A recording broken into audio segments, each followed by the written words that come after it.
Instant Experts, we're back after the longest summer break known to man. Hey, I was gallivanting.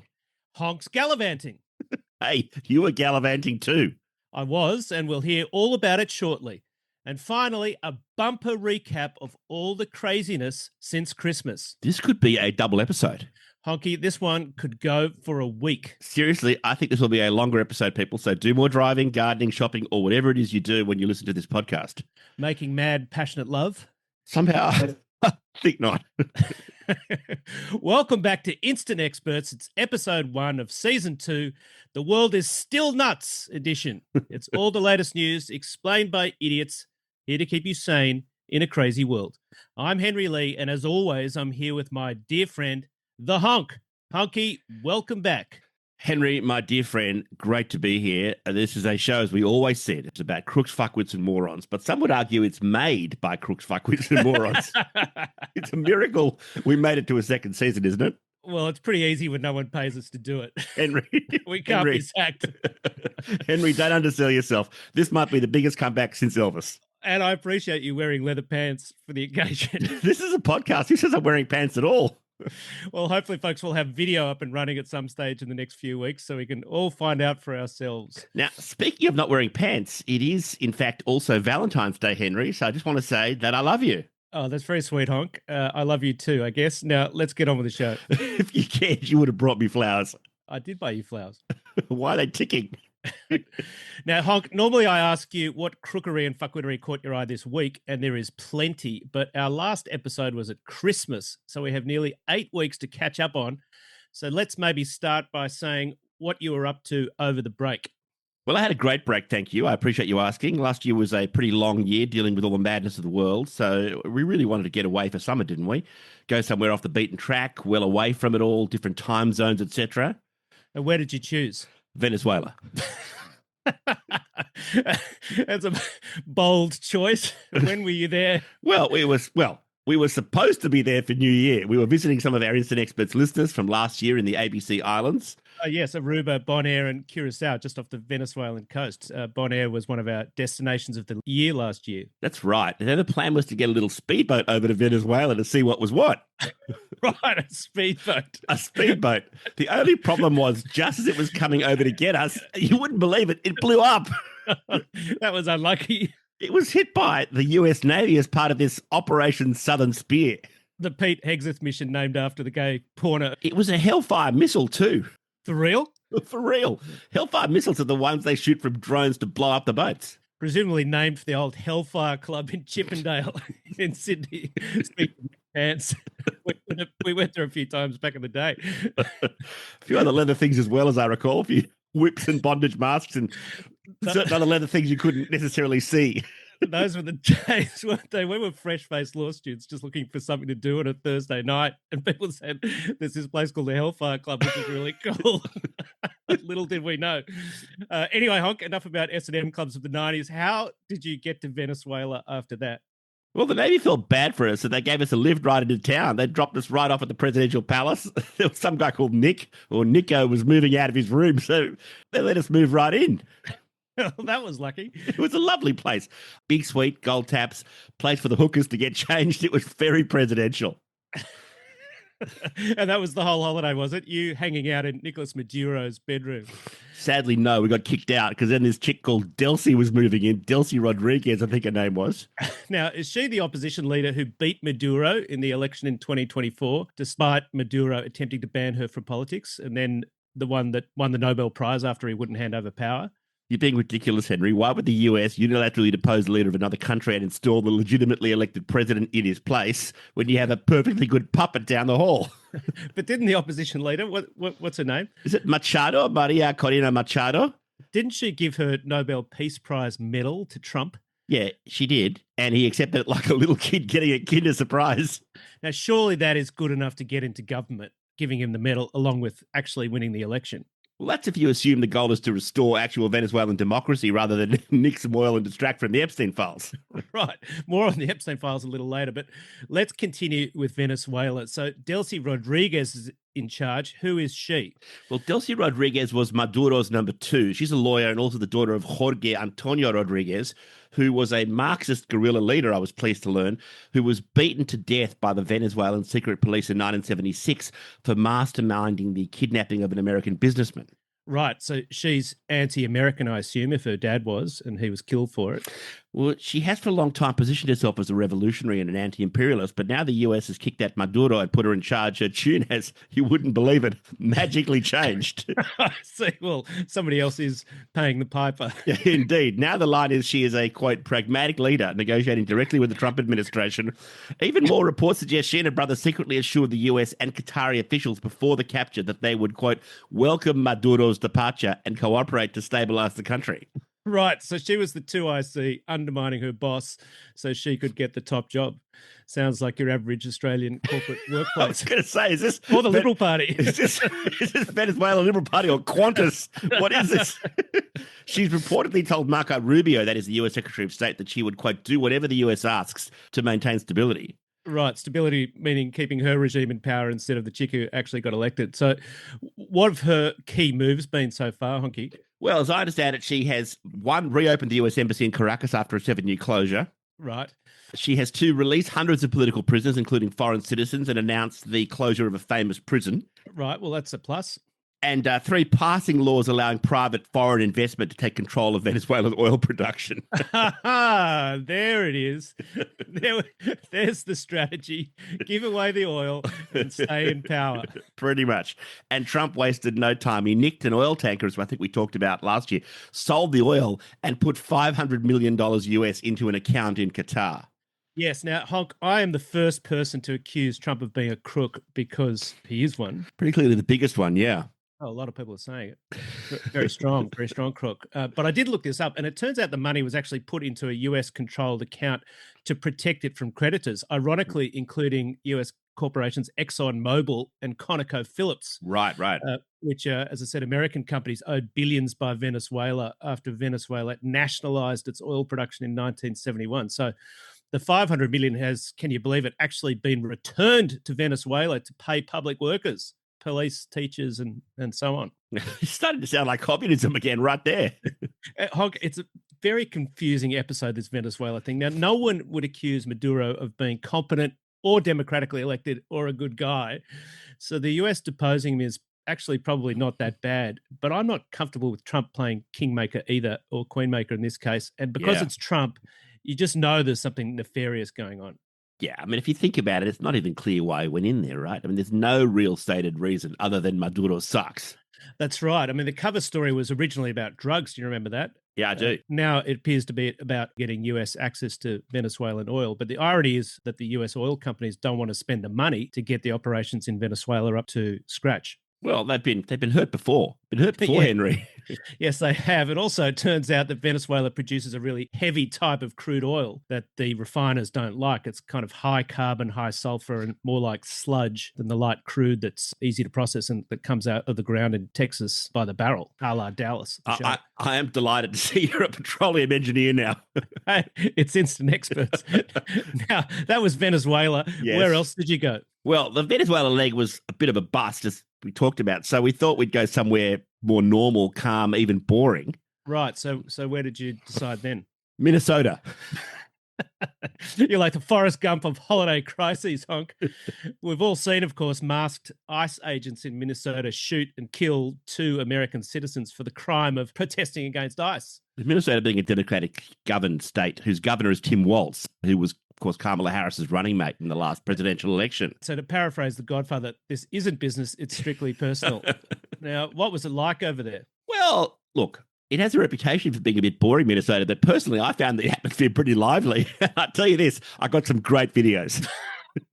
Oh, we all saw the videos, didn't we, Honk? They were horrific. Yeah, they were actually horrific. Shouldn't joke too much. So the first one, of course, was of a 37-year-old mother of 3, a woman named Renee Good, who was shot at point-blank range while clearly trying to get her car out of the way of ICE agents and saying specifically she had no beef with them. And the second one was a guy called Alex Preddy, also 37, an ICU nurse who was shot while trying to protect a woman who had been pushed to the ground. He was promptly pepper sprayed, wrestled to the ground, beaten, and then shot no fewer than 10 times. in the back as well. It was unbelievable. Yeah, and in both cases, of course, the Trump administration immediately came out and declared the victims to be domestic terrorists. Now, Hog, to be fair, they did fit the classic terrorist profile. ICU nurses for the Veterans Hospital and lesbian mothers of 3. Yeah, well, you can't trust those people. How many times have you seen it? I mean, honestly, just think of something new, would you, terrorists? Come on. but with Alex Preddy, they tried to claim he was an imminent threat, you remember, because he was carrying a gun, which, by the way, he was licensed to carry, which was sitting in its holster and which they only discovered when they were beating the shit out of him. That's right, and it's very impressive to violate the First Amendment, the Second Amendment, and the Fourth Amendment all at the same time. It's it's a remarkable feat. I mean, the first, of course, being the freedom of speech and assembly, including protest. Second being the right to bear arms legally, which Preddy was.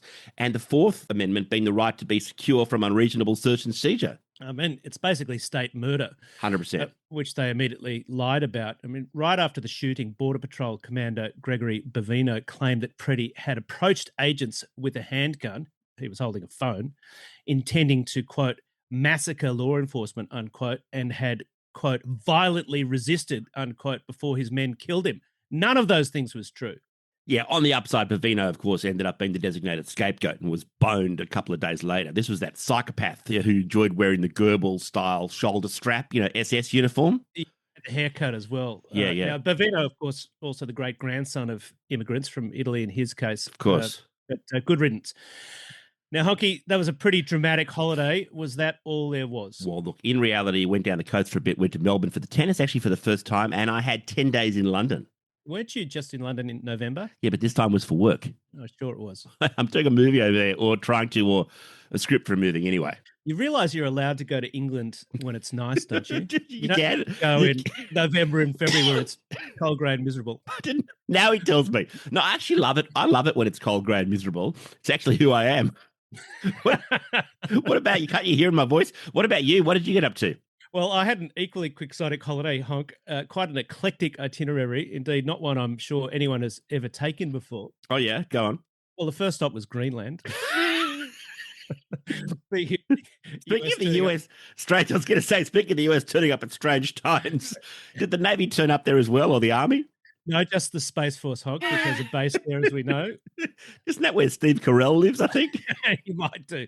The Europeans turned up, though. They did some military exercises after Trump threatened to take over Greenland again, or at least some reconnaissance for some exercises, presumably to send the message that NATO would defend Greenland if the US chose to attack it. Isn't it wild that the first episode last year, our first episode ever, we were talking about Trump trying to take over Greenland, which we were talking about like it was the craziest fucking idea ever at the time. And here we are a year later, still talking about Greenland. Although Trump is crazier. I'm not even sure if it's in his top 10 crazy things now. Who knew how good we had it with taking over Greenland? It's true. He's gone from mad strength to mad strength in a dementia-riddled sociopath kind of way. Did you see Eric the Viking in Greenland, by the way? Eric, of course, Usha Vance's mystery lover from her Greenland trip with Vice Prostate J.D. Vance last year, at least on this show. How was he? How was Eric? Oh, he's great. Usha is expecting her 4th child. That was reported over the break. Yep. Eric's expecting his first. And JD, poor old JD, is still stuck on 3. Well, maybe 3 at the most. We're not sure. But surely that's not Eric the Viking's first. The Vikings historically done a lot of raping and pillaging, haven't they? Oh, that was years ago. They're snaggy, scandy socialists now. I think Viggo Mortensen, except from Greenland. Anyway, Eric's pumped. He thinks it's a boy, and he's going to call it Leif Erikson. Erikson, obviously, because it's Eric's son, and the leaf to commemorate the little fella's American heritage. With a little touch of Viking invasion. Indeed. Leif Erikson, of course, the first European known to have reached North America around 1000 AD, although strictly speaking, he made it to Canada, not the US. Yeah, that's presumably because ice stopped him, right? Isn't that? The ice couldn't, but ice could. Leif was actually from Iceland, ironically, and his father, Eric the Red, founded the first Norse settlement in Greenland. True story. Amazing. I didn't know that. So where to after that? That was Greenland. What after that? Next stop was Norway for some herring with the Norwegian Prime Minister. Yes, our good friend. It is Jonas Gahr Støre. I looked it up. Exactly. That guy, Jonas. Jonas, Jonas, have some respect. Jonas, of course, received the most infantile letter in the history of international diplomacy over the break, and it read as follows, and it's worth reading in full.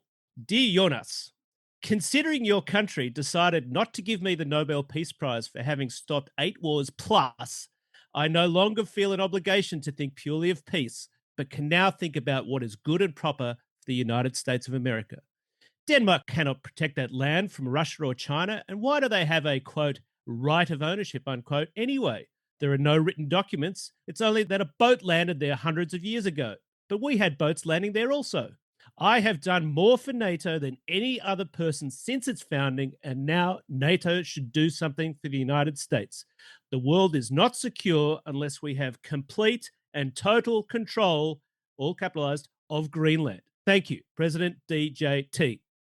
That was Trump's letter to the Prime Minister of Norway. Yeah, and it was so crazy. It had half the world, including me, trying to work out whether it was parody or real. And the betting was 60-40 parody, but it turns out that was a real letter from the US president to the Prime Minister of Norway. Not from a 4-year-old to another 4-year-old in kindy. I mean, there is so much wrong with that letter. It is incredible. Let's just count it off. Norway, the country, does not administer the Nobel Peace Prize. Trump has not stopped 8 wars. Denmark does have a right of ownership. There are written documents, including ones signed by the United States. The list goes on.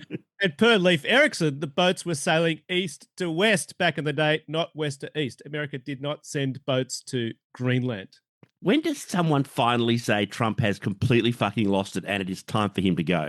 Well, speaking of Denmark, Honk, the great Dane Hans Christian Andersen said it, in my opinion, nearly 200 years ago when he wrote The Emperor's New Clothes. And so, by the way, did Mark Carney, the Canadian Prime Minister at Davos. Oh, yes. The last stop on my tour. Oh, you went to the World Economic Forum. I did. As Instant Experts business correspondent, I felt it was important we were represented, Honky, as did Mark Carney. He personally asked me to be there. Of course, that's all bullshit. I spent the summer loafing and going to the cricket. But Carney did make a very important speech at Davos. He basically broke up with the US, didn't he? Pretty much. At best, he opened the marriage. And effectively, he said that what had been a stable and loving relationship for many years based on mutual respect and collective interest had become an abusive relationship. And it's time for Canada to get a new haircut, get back in shape and go see who else is out there. Maybe play the field a bit. Yes, certainly go and root a few other middle powers. But Carney also did a big new trade deal with China, which of course needs a lot of things that Canada has, like minerals, oil, and agricultural products. It sounds a bit like Australia. Yeah, Australia, but cold and with French people. But yeah, yeah. Which is basically about what middle powers like Canada and Australia should do now that the US is behaving as badly as other great powers have and do like Russia and China. Yeah, bearing in mind that Russia is less than the GDP of Italy, so it's actually not great at all. It's just run by a psychotic, violent cunt. Yes, Russia's GDP is the same as Canada as well, ironically. Anyway, it's actually worth listeners you reading the speech in full because it's superbly argued and brilliantly written, chock full of bangers. But we'll just pull out a couple of extracts so you get a flavour. So this is Mark Carney speaking. We knew the story of the international rules-based order was partially false, that the strongest would exempt themselves when convenient and that trade rules were enforced asymmetrically. And we knew that international law applied with varying rigour depending on the identity of the accused or the victim. This fiction was useful. American hegemony in particular helped. But this bargain no longer works. We're in the midst of a rupture, not a transition. Great powers have begun using economic integration as weapons, tariffs as leverage, financial infrastructure as coercion, supply chains as vulnerabilities to be exploited. You cannot live within the lie of mutual benefit through integration when integration becomes the source of your subordination. Trumpy, he is talking to you. It's a very good speech, but let's be honest, it's still no dear Jonas, I was robbed by users Norwegian cunts. Well, just as Trump wrote that letter himself, Carney wrote this speech himself. So it just shows the difference in intellect. Yeah. And it turns out, Honk, that intellect is quite helpful when you're running a country. Who knew? He is the real deal, though, Carney. He's a legitimate, intelligent and qualified leader, right? Yes, he's got an economics degree from Harvard and a PhD in economics from Oxford. He worked for Goldman Sachs for a long time, and he is a former governor of both the Bank of Canada and the Bank of England. Yeah, I'm not sure about the giant vampire squid Goldman Sachs, but the rest is pretty good, isn't it? It is. Mark Carney is the type of leader the US, and for that matter, Australia and most of our states and this show are crying out for. Anyway, that was our holidays. On with the show. Yes. Now, as returning listeners know, we like to do a little shout out to our audience each week with a particular focus on exotic locations in which you listen to the show. Or do not listen in the case of Darwin in the Northern Territory, that embarrassment to Australia. The Donald Trump of Australian cities. Unless, of course, they start tuning in which case we love them again. Oh, we love them. For years we've loved them. And we did have a lot of great locations for our last show of last year, which was both our saddest one and angriest one of the year, as we dealt with the horror of the Bondi Beach massacre. Yes. It actually became, I think, one of our most listened to episodes, didn't it? Yes, although that could also, because we took the next 7 years off to Gallivant. Anyway, we had listeners in places like Wilkes Barre, Pennsylvania. Is that Wilkes Barre or is that Wilkes Booth? It's definitely Wilkes Barre, not Abraham Lincoln's assassin. They didn't name his assassin. Okay, fair enough. We also had Independence, Missouri. Yes. Kamloops in British Columbia. Yes. Storms Riviere in the Eastern Cape of South Africa. Yes. Seaford, or Seaford, as they say it locally, in East Sussex.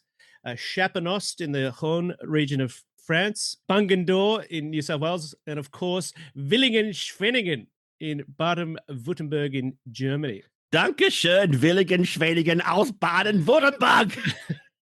Now, speaking of Germany, Honk, a special shout out to Frankfurt am Main, which we've mentioned a few times on the show, but we now have a lot of listeners there for some reason, especially for that last episode. So if you're one of our Frankfurt listeners, please get in touch and let us know who you are, what you're up to, and how you found the show. It is great to have you on board. Thank you very much. Yeah, Honk, one other quick thing about Seaford, which I mentioned, apart from being very close to Lancing College, where I spent my gap year in 1991, it was the main port in the south of England in medieval times. Did not know that. But its fortunes declined due to coastal sedimentation silting up its harbour and persistent raids by pirates. What?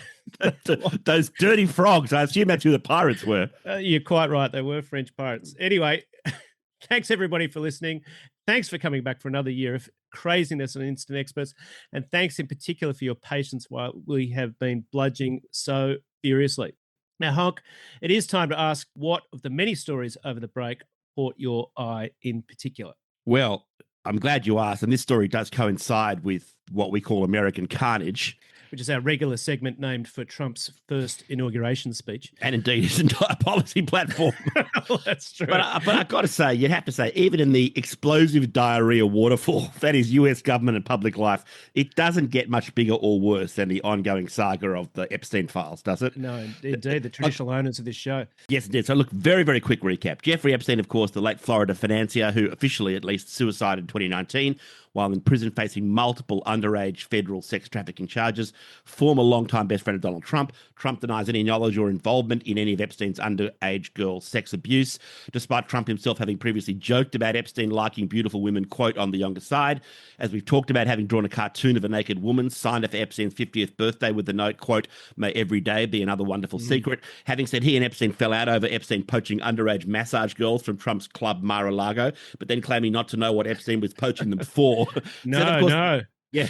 And then, of course, Trump promised during his 2024 comeback campaign for the presidency to release FBI's files on Epstein. He hired as his FBI director, as we've talked about, friend of the show, entirely unqualified, totally shithouse, Kash Patel, whose entire mission in life prior to this election campaign was accusing the Democrats of withholding release of the Epstein files, you'll remember. Right, but then as soon as Trump was elected, he, Patel, and everyone else in the Trump administration backed away from the Epstein files release faster than the White House press corps right after Trump has shat himself, as in fact happened again only last week. Have you seen the video? Have you seen the video about how fast they went?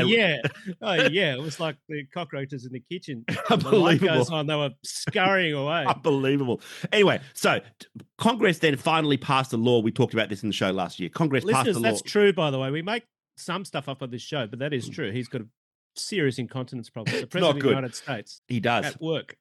So Congress passed a law late last year. We talked about it on the show, compelling the release of the Epstein files. And that was after House Speaker Republican Mike Thorbjorn Johnson delayed the passing of the law by taking 45 days to swear in the Democratic Congresswoman who would be the final vote for the law. Yeah, that's right. So huge numbers of files were released last year, again, as we talked about, and they did claim some huge scalps, like the former Prince Andrew, ultimately stripped of all his titles by his brother King Charles. Yes, Andrew, the rapist formerly known as Prince. But it did still feel to us, even then, like the greatest hits were still being knowingly withheld. And finally, in the last fortnight, millions more files have been released. And congressmen and women have been granted access to unredacted files as required by the law that they passed. Now, often in these situations, the detail in officially released documents is just not as bad as the headline allegations.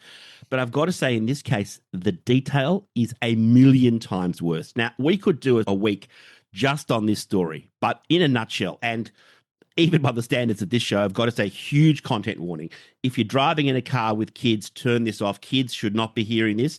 And there are many adult listeners of our show who may well find this distressing. We're not trying to upset you, but this is what's in the files. Yeah. The files show, first of all, Epstein was not a guy with a predilection for teen girls who happened to be just under 18. That is not the situation. The files show he was a hardcore pedophile who traded children with other pedos. There are photos. There are photos of him in meetings in the files and on his plane, which, remember, he dubbed the, quote, Lolita Express. And the girls who are on his lap in those meetings are obviously children. There are redacted photos of young girls, and I mean girls who look to me to be under 10, redacted, exposing themselves, raising their tops, lowering their underpants. He gets an email from a redacted name telling him in 2013, this is after he'd been to jail the first time, quote in the email, "New Brazilian just arrived, sexy and cute, 9 years old." Oh my God, seriously. He receives a video. This is where it gets bad, folks. He receives a video, which we don't hear, one can't access. But he receives a video in which a girl is apparently being tortured, and the girl can be heard in Turkish calling out "anne," which I looked up, which is Turkish for mother. She's calling for her mother. That video is probably the same one the Department of Justice in the US has confirmed was from an Emirati businessman and royal, Sultan Ahmed bin Sulayem. Epstein writes back to that Emirati guy, if you're ready for this, "Where are you? Are you okay? Loved the torture video." There are secret diaries written in code from a young girl, we don't know who, being held somewhere, quite possibly Epstein's New Mexico ranch, talking about multiple forced pregnancies and having babies that were immediately taken from her. There are allegations in an email from a former Epstein Island staffer about 2 non-American girls being strangled to death during sex abuse. Now, those claims themselves aren't verified. It's secondhand. But by coincidence, though, the very day the FBI opened its major investigation of Epstein in 2018, the one that led to Epstein allegedly killing himself, we know for a fact, because the receipts are in the files, that Epstein definitely ordered hundreds of gallons of sulfuric acid to be delivered to the island. Jesus Christ, Honky, that's unbelievable. I didn't know all that, and that's just extraordinary. And even with the files being required by law to be released unredacted, the Department of Justice is still doing all it can to obstruct congressional and public study of the files. The California Democratic Congressman Ro Khanna, who's a key mover in getting the law passed to release the files, has noted that even when he inspected the unredacted files, he estimated 70 to 80% of the, quote, unredacted files were still redacted, including the names of 6 of Epstein's co-conspirators. Yes, but on the other hand, the Department of Justice, and this is really shameful, have made no attempt to redact the names of many victims, whether or not these women now had come forward publicly. Many of these women now, then they were girls, are being tracked down, contacted by media and the public. Many well-known American figures have been confirmed to have associated with Epstein from these files. So not just the ones we knew, like the lawyer Alan Dershowitz or the billionaire Leon Black. You know, the funniest one probably was our friend of the show, Elon Musk, who's in the files writing emails begging to come to kid sex parties on the island. Epstein got his girlfriend and convicted sex abuser Ghislaine Maxwell to tell Elon they weren't doing them anymore. Basically, it was one of those, sorry, mate, members nights, we used to get from the bouncer at a nightclub when you're 16. Yeah, it's a good analogy, actually, because as I recall, the guys could never get into those clubs, but the bouncers always had room for the underage girls. So the 14-year-olds, Imagine being, by the way, and I don't want to make light of the situation, but of Elon, imagine being such a fucking loser they think you're not cool enough to come to the pedophile kiddie rape party. Oh, my God. Now, I actually saw Musk's recent tweet about his Epstein emails, and he wrote, quote, "If I actually wanted to spend my time partying with young women, it would be trivial for me to do so without the help of a creepy loser like Epstein, and I would still have 99% of my mind available to think about other things." So just to be clear, his outraged defense at the accusation of being a pedophile is, I could be a pedo if I wanted to. That's right. And it was clear that he was trying to go to the parties. I mean, it's 100% clear. And of course, there are other famous people in the files. The spiritual advisor to the stars, Deepak Chopra, who is denied involvement in or awareness of sex abuse of minors, but who in the files in 2017 emailed Epstein that, quote, God is a construct, cute girls are real. Unquote. Jesus, unbelievable. And of course, the worst one, and I remember when I was at university, I loved this guy, revered hero of the left wing, the human rights activist Noam Chomsky. Now, he traveled on the Epstein plane multiple times. And in 2019, when Epstein was publicly, remember now, he was publicly under investigation by the FBI. These were the big major child sex crimes case. Chomsky is advising Epstein in writing to ignore the public scandal. And he writes, quote, particularly now with the hysteria that's developed about abuse of women, which has reached the point that even questioning a charge is a crime worse than murder. Dear me. Now, Woody Allen hung out at dinners with Epstein too, didn't he? Yeah. Now, in fairness, there are no allegations, sort of sex abuse allegations made about Woody. And as somebody noted online, quote, I just don't believe Woody Allen would ever cheat on his daughter like that. Oh, my God. I mean, what the hell were these high-profile guys thinking? Even if they weren't involved in sex abuse on the planes, on the island, at his homes, they were obviously underage teens and girls everywhere, children.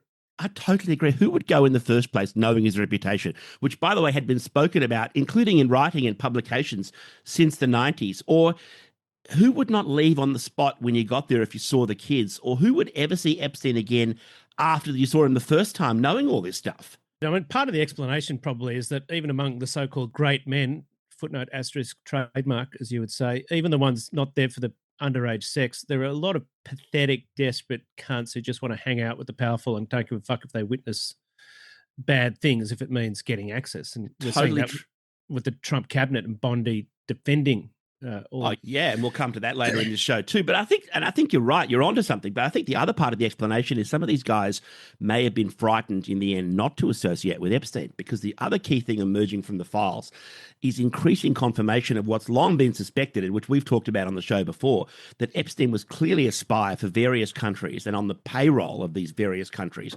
and was using these parties and connections to gather intel and compromising evidence, compromat, as they call it in Russia, on these prominent figures. I mean, there's speculation about ties to Israel, although so far not much concrete evidence of that. But what there is direct evidence of is Epstein's association with Russia. I'll just give one example. This is in the files. Anybody can read it. In 2018, Epstein writes to a guy called Thorbjorn Jagland, who was then the Secretary General of the Council of Europe, former chair of the Nobel Prize Committee, we talked about there you before, go, and former Norwegian Prime Minister, and in fact also former Norwegian Foreign Minister. Epstein asks Jagland in writing to tell Vladimir Putin to organize for Epstein to meet with Putin's trusted sidekick, Sergei Lavrov, who is now, of course, Putin's foreign minister. Indeed, yeah. So that Epstein can tell Lavrov and Putin all about Donald Trump, who by 2018, Epstein had fallen out with. And that in turn gives credence to the long-held beliefs, including by us, that Putin has compromising info on Trump that he's used to stop Trump interfering on Ukraine's side in the war with Russia. Yeah, absolutely. And there's in fact more than just suspicion about Trump's affiliation with Russia, because we know it came out late last year that Trump has been caught sharing US intel with Russia. You remember, because the Europeans last year were so convinced that's what Trump was doing, they fed Trump fake intelligence. And then that then surfaced in Russia, which proved to them that Trump was handing over everything he had from the Europeans about Ukraine to Russia. I mean, it's incredible. It sounds like the biggest conspiracy theory of all time, or a Frederick Forsyth novel, and it's all true. What are the consequences of all this, Honk? What does it mean for Trump? Well, that's the great question, isn't it? Here's the interesting bit. In the rest of the world, these revelations about people in the Epstein files are a nuclear bomb after just a few days. A few examples. UK Prime Minister Keir Starmer has fired his ambassador to the US, Lord Peter Mandelson, who maintained his association with Epstein even after Epstein was convicted as a sex offender. He also took money from Epstein. In the files, it now turns out that in 2010, when Mandelson was UK's first Secretary of State, i.e. the ranking minister in Gordon Brown's UK Labour government, Mandelson leaked to Epstein that the next day there was going to be a bailout of the euro currency. What? Surely that's insider trading. That's massively market-sensitive information capable of being used to make Epstein and his buddies a fortune. Which no doubt he did. And now Starmer's chief of staff, Morgan McSweeney's also been fired because he recommended Mandelson to Starmer as the US ambassador. And of course, Starmer himself is even under threat as Prime Minister, partly for this. Also, presumably for being absolutely shithouse. Well, there's that too. Norway wants that former Prime Minister Jagland that we mentioned investigated. They even want to lift his diplomatic immunity in order to do it. There's a French diplomat who's under it. Maybe Trump should have written to him. Sounds like he could have sorted out the Nobel Prize in 5 minutes. He's fucking moron. He was so close. Throwing a couple of underage girls as well. Never mind Eunice. Should have written to Thorbjorn Younglad.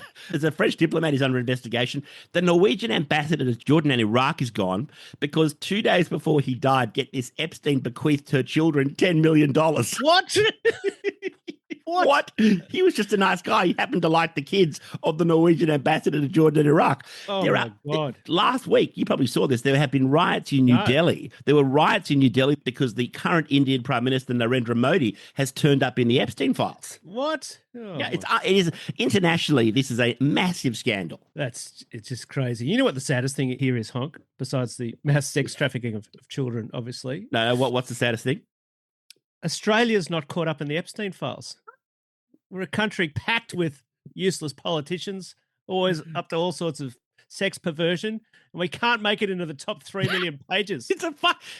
We're a shithouse country. It's pathetic. We really are irrelevant, and we do better. Child rapists of Australia. Do better. Crooked Aussie fucks, come on. Yeah. Nation proud.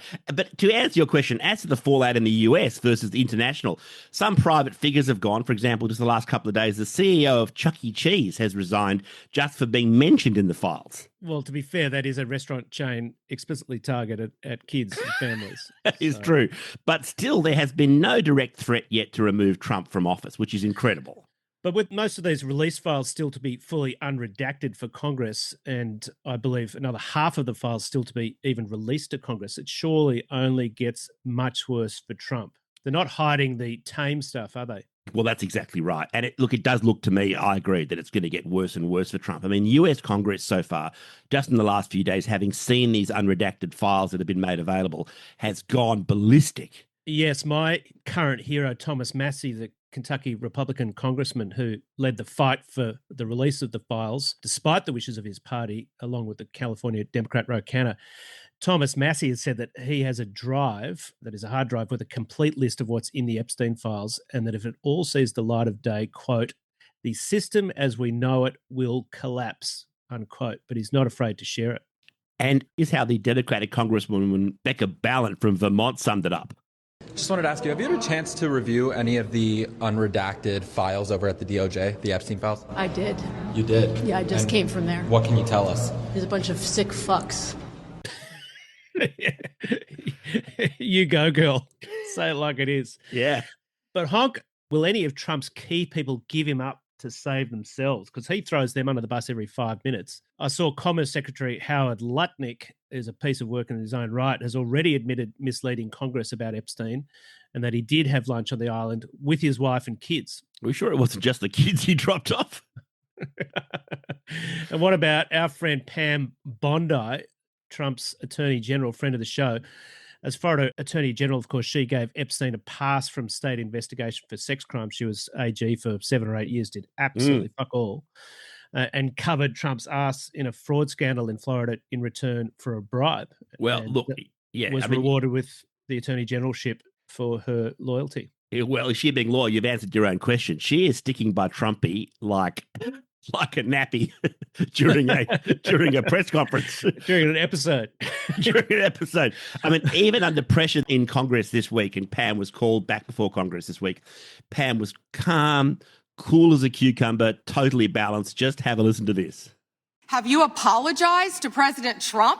Have you apologized to President Trump? All of you. I find it interesting that she keeps going after President Trump, the greatest president in American history. You sit here and you attack the president, and I am not going to have it. He is the most transparent president in the nation's history. Donald Trump, the Dow right now is over. The Dow is over 50,000. What a fuckwit. Now, I don't know, Honk, there may be no smoking gun on Trump as a pedo just yet, but it's surely a question of when. Yeah. I read a post on X during the week from a guy called Ben Pennings that I thought summed it up perfectly. I'm going to read it to us all. Ben Pennings. Hypothetically, if someone was accused of having sex with goats by over 30 different people and regularly denied it, but also dropped very public hints about how much he liked to have sex with goats for decades and ran a goat pageant to find the best looking goats and was best friends with someone who got convicted of fucking goats and trafficking goats to friends all over the world who also like to fuck goats, and his name was in the classified Goat Fucker Chronicles 5,000 times, and he wished other goat fuckers well in prison, what do you think the odds are that person is also a goat fucker? What's he trying to say? Is he trying to say Trump's guilty or not guilty? I can't work it out. Ben Pennings, well said. Beautifully said. Now, Honk, that was all thoroughly depressing. So with your permission, we might skip Amit Khan of the week, so to speak, as I think they're all in the Epstein Files. Yes, no cunt of the week this week, permission granted. We're also short of time, so not even sure we can do quick shots, can we? So we can't mention the idiotic former Australian of the Year, Grace Tame, shouting, globalise the Intifada at a rally in Sydney this week, just 8 weeks after the globalised Intifada killed 13 Jews and 15 in total at Bondi Beach. We may talk about that expression a bit more in a coming episode, but no, we don't have time. We also don't have time to mention the New South Wales police at that rally unnecessarily beating the shit out of the protesters who were there objecting to the visit by the Israeli President Herzog, which does not mean that those people should have their pancreases ripped out through their dick holes, does it? Maybe they went to Minnesota on their holidays as well. We don't have time to mention the Australian Conservative parties, the Liberals and the Nationals breaking up again, then getting back together again, then the Liberals splitting with themselves to have a leadership challenge so that somebody new can lose the next election. It's very entertaining. We don't even have time, Honk, to mention Trump releasing a meme of the Obamas, Michelle and Barack, as monkeys. My God. Or inviting every US governor to the White House National Governors Association dinner, except for the only black governor and the only gay governor. Or get this, demanding that Penn Station in New York and Washington Dulles Airport be named after Trump, where he would withhold funding for various projects involving the local governments, or closing the Kennedy Center for 2 years for quote-unquote renovations, because since he took over as chairman, every single act of note has cancelled and people have stopped turning up. We didn't have time for any of that. Although the people at Penn Station did think about naming it after Trump, but then they decided that calling it Pedo Station would be bad for business. To be fair, they're probably right. Then again, it is a train station. If it's anything like Central Station, that might be great for business. Oh, my God. Okay. Time for sport. Now, Honk, there are two big events in sport this week. The first one is the Winter Olympics. Have you managed to catch any of it? Very little. I saw the entire event summarised as basically, quote, different ways Norwegians get around. And after that, it was tough to take it seriously. Although I did randomly last night see the Aussie guy win the men's moguls gold, and he's from Pambula on the south coast of New South Wales. Better known for its oysters than its skiers. I guess Indeed. It's not too far from the mountains. Now, speaking of Norwegians, it's been a very Norwegian-heavy episode. There was one very good story in the biathlon. This is that weird Winter Olympics event that combines skiing and shooting, right? Yeah, it's the one that sort of seems like it was invented by James Bond. Or maybe the Finns when they were chasing the Russians around in 1940. Was that the Winter War? Yes, the Winter War. It was in late 1939, early 1940, where Russia decided it wanted to take over Finland. Only it was midwinter and the Finns obviously ski for a living. So Russia got its ass handed to it, although they did, as it happens, nick about 9% of Finland's territory in the peace deal. Yeah, thank God that's never going to happen again. It does. It certainly sounds like the Ukraine playbook again, doesn't it? Except before. Exactly. They've been doing it for years. Except the Russian army was so useless in the Winter War, it encouraged Hitler to invade Russia itself in June 1941, which itself was one of the dumbest ideas in history. Yeah, not only, as I recall, because Hitler ended up fighting a war on two fronts, which drained Germany's resources and made it possible for them to be defeated. But of course, because if Hitler had won, he would have ended up with Russia. Anyway, those great shitholes. Anyway, what happened? What happened in the biathlon in the Winter Olympics? Back to the biathlon. Well, a Norwegian guy won, as per program. I can't believe it. There you go. He was. Did he even know he was competing, or was he just getting around and shooting things on the way? Yeah. Right. And a French guy came second, but the real interest, Honk, was in the other Norwegian who came third, not because he came third, but because of his interview after the race, in which he confessed he cheated on the love of his life. Is that true? All true. Now, this guy's name, I won't do your pronunciations justice. His name is Sturla Holm Leigrid, and here's what he had to say. There is something I want to share with someone who may not be watching today. Half a year ago, I met the love of my life, the world's most beautiful and nicest person. 3 months ago, I made the mistake of my life and cheated on her, and I told her about that a week ago. This has been the worst week of my life. I had the gold medal in life, and I am sure there are many people who will see things differently, but I only have eyes for her. Sport has come second these last few days. Yes, I wish I could share this, his bronze medal, with her. He actually said that? He said that on live TV right after the race at the Olympics. Did she buy the story? She didn't buy the story. She wants absolutely nothing to do with it. Oh, she could do better. Sure, they hear the gold medalist is available. Yes. So our bloke, the other Norwegian, gets the bronze medal in the Olympics, and it sounds like the bronze medal in life. At tops. Now, Honk, the other big event of the week was the Super Bowl. Did you watch it? I did not. I heard it was a very boring game. Also, I don't really understand it.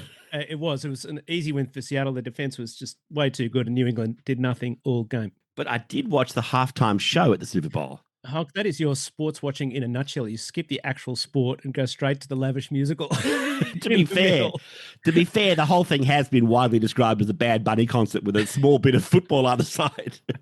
Now, what did you make of Bad Bunny, Honky? Well, first of all, I was pleased to learn he was a singer.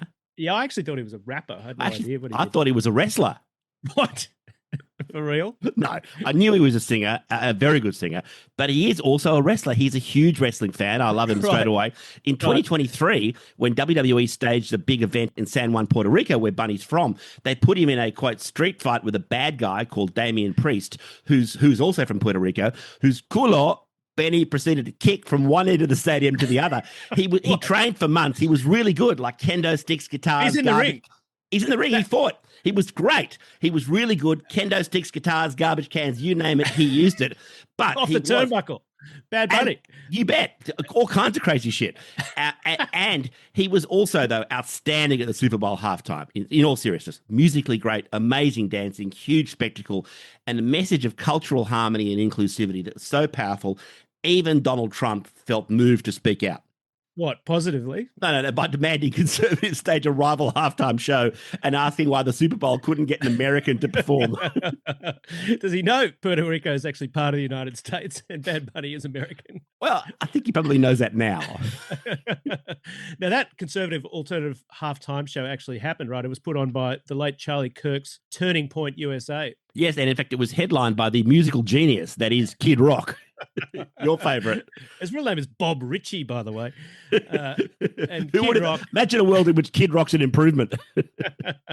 And Kid Rock, in a beautiful twist, lip synced his rapping so badly, they've dubbed him Hillbilly Vanilli.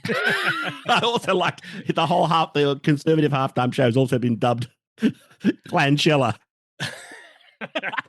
But Trump, I love that Trump had decency concerns about Bad Bunny's performance too, you know, the gyrating and so forth. So thank God they got Kid Rock, who's got those wholesome hits like Put My Balls in Your Mouth. What?